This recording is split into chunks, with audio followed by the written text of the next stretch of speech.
and how it can play both ways. Because, as you said, who gets to claim that? Who gets to claim we saved the children? That amazing stamp is so Norman Rockwell, it blows my mind.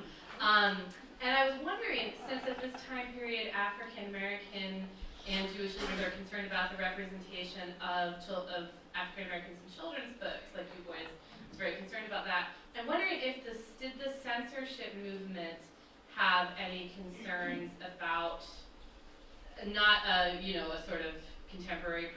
I'm wondering if there's a protect the children movement there at all, or if it's primarily concern about, as you said, vigilante violence. And I know it's a very different moment in the history of the film.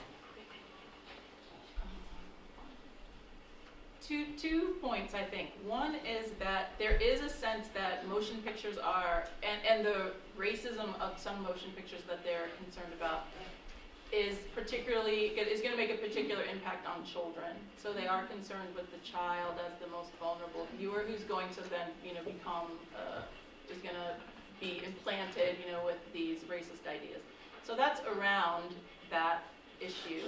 Then there's also a concern in this other part of censorship, which is really the main part of censorship in U.S. history, around obscenity, and that's a lot about protecting children.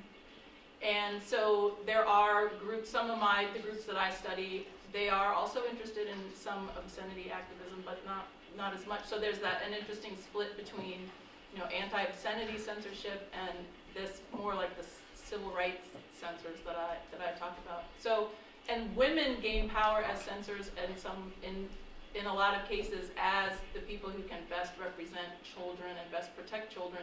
And so sometimes that's Jewish women who are prominent as censors in Chicago.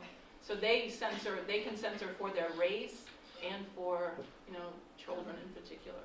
So please join me in thanking our panelists.